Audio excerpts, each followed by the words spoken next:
So my name is Stephen Clift. I work at Canterbury Christchurch University, one of a number of Cathedrals groups universities, and together with Persephone Sextu at Newman University in Birmingham, I've organised a two-day event bringing together academics from across the Cathedrals group universities interested in arts, wellbeing and health. And what we're going to be doing is sharing our interests and exploring areas where we might collaborate to take forward work in this exciting and developing field of arts and health. I feel that people across the Cathedrals group have made a significant contribution to this area already, and I think if we work together collaboratively, we could do some interesting further work. I've called my presentation here, which I think is a very exciting project, Music and Spirituality and Religion in a Post-Secular World. We are church colleges, and we share our Christian foundations, and we live in a culture which is missing God and is in a state of post-secularism where religious views of the world, but a variety of religious views of the world, are accepted alongside secularism. So how far can music provide us with a space in which was once occupied by religion, but now is occupied by something called spirituality? And I based it on the notion that as human beings, our well-being depends on four things: our bodies, our environment, our society, and the cosmic. And that was the Ecology of Health from Rowan Williams. And so the cosmic is often excluded from conventional senses of well-being, but as human beings, we need to make meaning. And music is one way of doing that.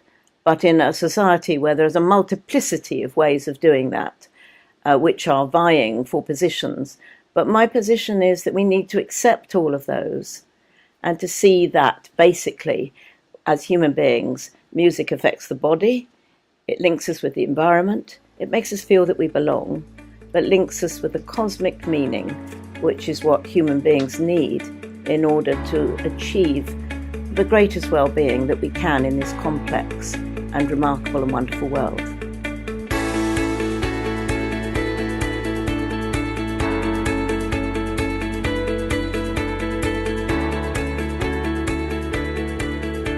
I'm Polly Wright, and I am the Artistic Director of an organisation called the Hearth Centre. Today I brought a presentation which is partly about my work in drama, but also about the work that I do using reading and creative writing to promote well-being, and particularly in the West Midlands community. So my presentation today will be about the impact of the arts, and very specifically the arts of drama and of literature. And so I will be reflecting on what that does, what to people's confidence if they become involved in, say, a reading and writing group, and how it promotes their well-being. But also I'll be reflecting on another use of theatre, and that's in the use of theatre within professional training of doctors very particularly.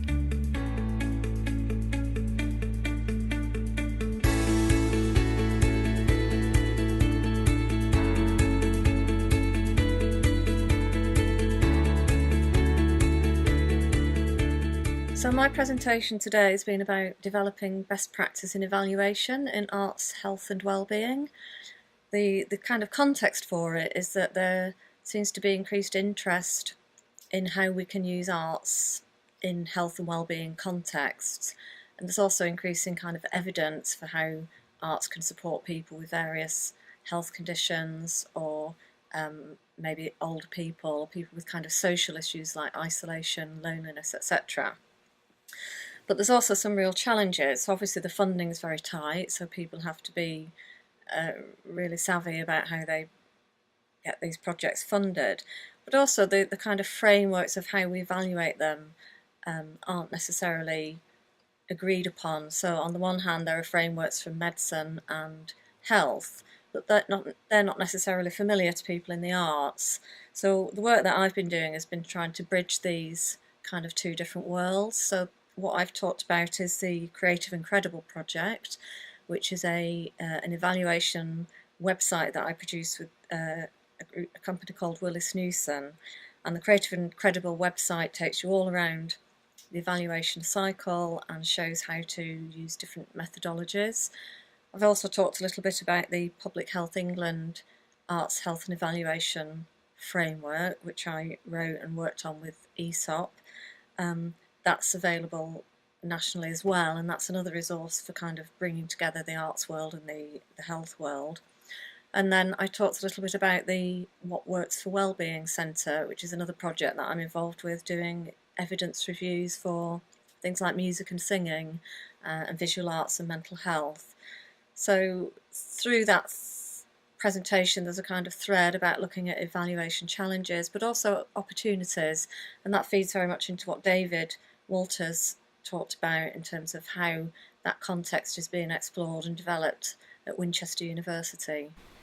I would summarise the work that we've been looking at this weekend, and particularly the work that I've been exploring over the last 2 or 3 years, as trying to bring together arts and health. So bring together the organisations in arts, practitioners, artists' organisations, and the health sector. That's the clinical commissioning group, the cultural trusts, the arts organisations that have an interest in the arts as well-being. And the Winchester model that's emerged is one of co-production. We recognise there's no easy solutions, there's no quick fix to this, but the key thing is that we're seeking to listen and hear what the health sector is requiring, what the public health sector is requiring, alongside the needs of the artists and the approaches that they might have.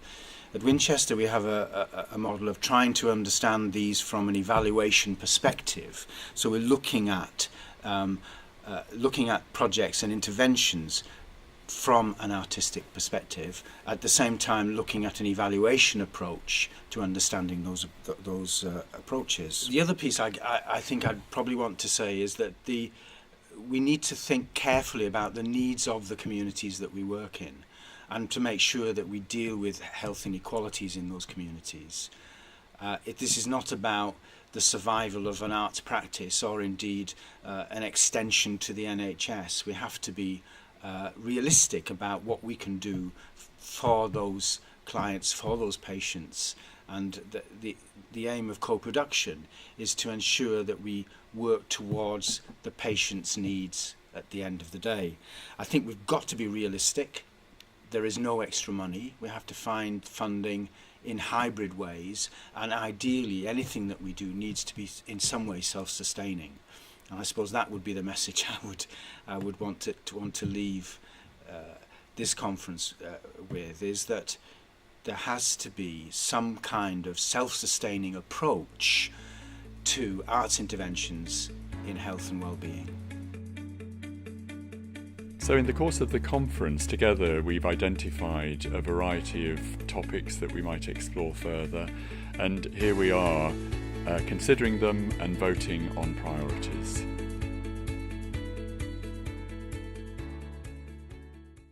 I am Persephone Sextu. I'm a reader in Applied Theatre at Newman University, and I was privileged to help with the organisation of the first Cathedrals Group Arts and Health and Wellbeing Conference here.